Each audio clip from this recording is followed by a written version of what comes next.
এর আগের পর্বের ভিডিওতে আমি আপনাদের দক্ষিণেশ্বরের রিটায়ারিং রুমের ব্যাপারে বিস্তারিত আলোচনা করেছিলাম এবং ভিতরের ব্যবস্থাপনাও সবকিছু আপনাদেরকে দেখিয়েছিলাম। ভিডিওটি যারা মিস করে গেছেন আই বাটনে তাদের জন্য আমি লিঙ্ক দিয়ে দিচ্ছি, অবশ্যই দেখবেন। এই পর্বে আমি আপনাদেরকে নিয়ে যাব ইস্টার্ন রেলওয়ের হাওড়া ডিভিশনের আরও একটি স্টেশনের রিটায়ারিং রুম দেখাতে।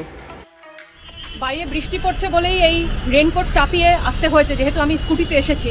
এর আগে আপনাদেরকে দক্ষিণেশ্বর স্টেশন থেকে আমি দেখিয়েছিলাম, সেটা ছিল ইস্টার্ন রেলওয়ে শিয়ালদা ডিভিশনে। আর এখন এসেছি ইস্টার্ন রেলওয়ের হাওড়া ডিভিশনের বেলুর স্টেশনে। এইটা হচ্ছে বেলুরের 1 নম্বর প্ল্যাটফর্ম।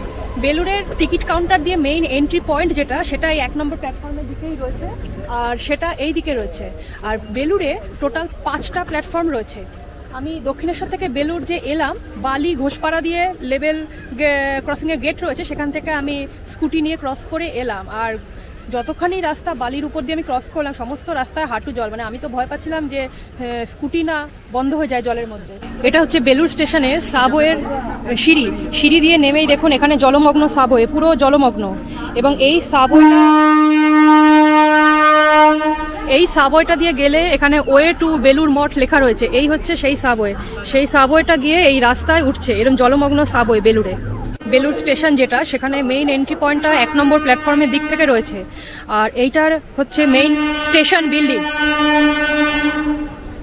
বিল্ডিংটাও কিন্তু দেখুন বেলুর মঠের অনুকরণে অনেকখানি করার চেষ্টা করা হয়েছে। রিটায়ারিং রুম, ডরমেটরি সবকিছুই কিন্তু এনকোয়ারির জন্য আপনাকে এই বিল্ডিংটাতে আসতে হবে। এটা প্ল্যাটফর্ম নম্বর 1-এর সাইডে রয়েছে। হাওড়া থেকে বর্ধমান মেন এবং বর্ধমান কর্ড লাইনে যে সমস্ত লোকাল ট্রেনগুলো চলে, সবই এই বেলুর স্টেশনের উপর দিয়ে যায়। তবে সেই সমস্ত লোকাল ট্রেনের টিকিট থাকলে সেটা নিয়ে কিন্তু আপনি বেলুরে রিটায়ারিং রুম বুক করতে পারবেন না। বেলুর স্টেশনে টোটাল 5টা প্ল্যাটফর্ম রয়েছে। 1 নম্বর প্ল্যাটফর্মের দিকেও যেরকম আপনি টিকিট কাউন্টার পাচ্ছেন, 5 নম্বর প্ল্যাটফর্মের দিকেও টিকিট কাউন্টার আপনি পাবেন। এখানকার যে রিটায়ারিং রুম রয়েছে সেখানে এখন চেক ইন করলাম। এই দরজা দিয়ে ঘরের ভিতরে আসার পর ভিতরে কি কি অ্যারেঞ্জমেন্ট রয়েছে এবার চলুন সেটা আপনাদেরকে দেখিয়ে দিই। ঘরের ভিতর দিক থেকে সিকিউরিটি বলতে একটাই মাত্র উপরে ছিটকিনি রয়েছে, যেটা আপনি ভিতর দিক থেকে লক করতে পারছেন। আর যখন আপনি বাইরে যাবেন তার জন্য ওরা আপনাকে একটা তালা চাবি দিচ্ছে, তবে আপনি চাইলে নিজস্ব লক সিস্টেম ব্যবহার করতে পারেন। দরজা দিয়ে ঢোকার পর বাহাতের ওয়ালে আপনি সুইচ বোর্ড এবং প্লাগ পয়েন্ট পেয়ে যাবেন। আর ঢুকে এরকম সোফা সেট আপনি পাবেন, আর জানলা পাবেন যেখানে জানলাটা ভাঙা রয়েছে। আর এই জানলা দিয়ে এই স্টেশন বিল্ডিংয়ে ঢোকার যে প্যাসেজ রয়েছে রোড সাইড দিয়ে, সেই জায়গার ভিউটাও আপনি দেখতে পারবেন। আর এই জায়গায় যে জানলাগুলো রয়েছে এখানে আপনি কার্টেন পাবেন, ব্রাকেটে কার্টেনগুলো লাগানোই থাকবে। এরপর আপনি বেডরুমের সাইডে যাওয়ার সময় এখানে একটা ডাস্টবিন পাবেন, এখানে সুইচ বোর্ড রয়েছে, চেয়ার টেবিল রয়েছে, প্লাগ পয়েন্ট রয়েছে। আর এদিকে আর একটা টেবিল রয়েছে এবং এদিকে যে জানলাটা রয়েছে এই জানলা দিয়ে স্টেশন সাইডের ভিউটা পাবেন, যেখানে আপনি ওভারব্রিজ দেখতে পারবেন। এখানেও কর্নারে একটা ছোট টেবিল রয়েছে, আর একটা সেকেন্ড টেবিলও আপনি পেয়ে যাবেন। দুটো সিঙ্গেল বেড রয়েছে, সিঙ্গেল বেড দুটোকে একসাথে অ্যাটাচ করে ডাবল বেড করা রয়েছে, চাইলে আপনি আলাদা করে নিতে পারবেন। আর এর সাথে যখন আপনি ঘরে এন্ট্রি করবেন আপনাকে একটা পিলো কভার দেওয়া হবে আর একটা বেডশিট দেওয়া হবে। আর এছাড়া বিছানার কি সিচুয়েশন সেটা আমি আলাদা করে আর বললাম না, আপনারা ক্যামেরায় দেখতে পাচ্ছেন। এর সাথে ঘরের ফ্লোরে ডোরম্যাট রয়েছে, বাথরুমের সাইডেও আর একটা ডোরম্যাট পাবেন। ঘরের একটা কর্নারে ড্রেসিং টেবিল পাচ্ছেন, তার পাশে জানলা রয়েছে, এই জানলাটা ঠিকঠাক রয়েছে, সাথে কার্টেন দেওয়া রয়েছে। আর একটা কর্নারে ছোট একটা আলমারি রয়েছে, এই আলমারিটা আপনারা ব্যবহার করতে পারবেন না, কেননা এটা লক করা রয়েছে।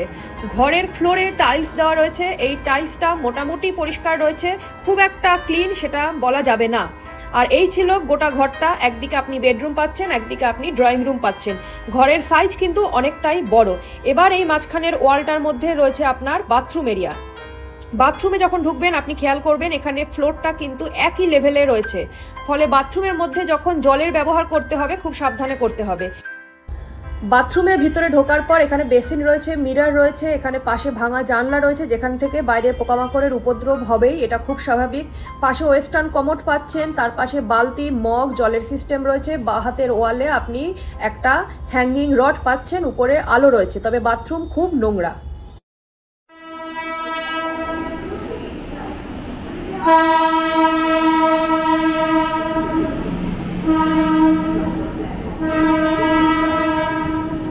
এই যে এক্সপ্রেস ট্রেনটা যাচ্ছে এটা হচ্ছে মুম্বাই মেল। বেলুরের রিটায়ারিং রুমে আপনারা কিন্তু ট্রেনের আওয়াজ ঘরের ভিতর থেকেও পাবেন। বেলুরের রিটায়ারিং রুম এবং ডরমেটরি সবগুলো রয়েছে ফার্স্ট ফ্লোরে। ফার্স্ট ফ্লোরে সিঁড়ি দিয়ে উঠে গেলে এখানে দুখানা রুম দেখতে পারবেন। তার মধ্যে একটা হচ্ছে স্টেশনের যারা স্টাফ থাকে তাদের জন্য অ্যালটেড, ওটা প্যাসেঞ্জারদের জন্য অ্যালটেড নয়। আর একটা রুম রয়েছে রিটায়ারিং রুম, যেটা আমি আপনাদেরকে দেখালাম। বেলুড়ে একটাই মাত্র রিটায়ারিং রুম রয়েছে। এই রিটায়ারিং রুমটা আপনারা যদি 12 ঘন্টা বুকিং করেন তাহলে আপনার বেস ফেয়ার আসবে 171 টাকা, 171। আর সেটা আপনার অনলাইনে বুক করতে গেলে আন্ডার 200 পড়বে, 190 192 মতো অনলাইনে আপনাকে পে করতে হবে। আর কাউন্টারে বুকিং করলে আর একটু কম হবে। আর এই একই নন এসি রিটায়ারিং রুম, এই রিটায়ারিং রুমটা যদি আপনারা 24 ঘন্টার জন্য বুকিংয়ে নেন তাহলে রিটায়ারিং রুমের ভাড়া আপনাকে পে করতে হবে 300 টাকা। আর অপোজিট সাইডে এই যে দুটো ডোর দেখছেন, এইদিকে একটা ডোর রয়েছে আর এইদিকে আর একটা ডোর রয়েছে। এই দুটো ডোর হচ্ছে ডরমেটারি 1, ডরমেটারি 2 লেখা রয়েছে। ডরমেটারি বেড যদি নিতে হয় তাহলে 24 ঘন্টার জন্য এখানে নন এসি ডরমেটারির চার্জেস আসছে 75 টাকা, মানে 75 অনলি। এইখানে হচ্ছে বেলুড়ের টিকিট কাউন্টার, এইখানে কাউন্টারগুলো রয়েছে। আর তার পাশে একটা রুম রয়েছে, এই রুমে গিয়ে আপনাকে কাগজ ভেরিফাই করাতে হবে। গ্রাউন্ড ফ্লোরে এগুলো সব হবে। আর এখানে সিঁড়ি দিয়ে উঠে আপনি আসার সময় দেখতে পারবেন এখানে বোর্ড রয়েছে রিটায়ারিং রুম অ্যান্ড ডরমেটারি। তারপর আপনি এরকম সিঁড়ি দিয়ে সরাসরি ফার্স্ট ফ্লোরে চলে যাবেন। এখানে কোনো লিফটের ফেসিলিটি আপনি পাবেন না। আপনারা অনেকে ভাবছেন যে আমি টিকিট কাউন্টার বা বুকিং কাউন্টারগুলো একদম সামনে থেকে ক্যামেরা নিয়ে গিয়ে দেখাচ্ছি না কেন। তার কারণ হচ্ছে খড়গপুরে আমার অভিজ্ঞতা খুব বাজে। একদম সামনে থেকে ক্যামেরা করলে তাদের অবজেকশন অনেক বেশি থাকে, তাই একটু দূর দিয়ে একটু ডিস্টেন্স দিয়ে আপনাদেরকে দেখালাম। আর বেলুড় স্টেশনে যদি রিটায়ারিং রুম আপনাদের একান্তই নিতে হয়, বেলুড়ের রিটায়ারিং রুম একেবারেই রিকমেন্ড করব না আমি কাউকে। তাও যদি একান্তই নিতে হয় সেক্ষেত্রে আপনাদের বুকিংয়ের ক্ষেত্রে একটা ইনফরমেশন দিয়ে রাখি, সেটা হচ্ছে বেলুড়ে আপনার কোনো এক্সপ্রেস মেল এসব ট্রেনের স্টপেজ নেই। তাহলে বুকিং কিভাবে হয়? বেলুড়ে হাওড়া বা শিয়ালদা থেকে যদি আপনার ট্রেনের বোর্ডিং ডিবোর্ডিং থাকে, বা সেই সাথে যদি সাঁতরাগাছি, শালিমার এবং কলকাতা এই স্টেশনগুলো থেকেও যদি আপনার ট্রেনের টিকিট থাকে বোর্ডিং বা ডিবোর্ডিংয়ের, এই টোটাল 5টা স্টেশনের টিকিট থাকলে আপনি কিন্তু বেলুড়েও ঘর বুক করতে পারবেন। এ কথাটা এর আগে আমি কলকাতা স্টেশনের রিটায়ারিং রুম যখন দেখাই তখন মেনশন করেছিলাম।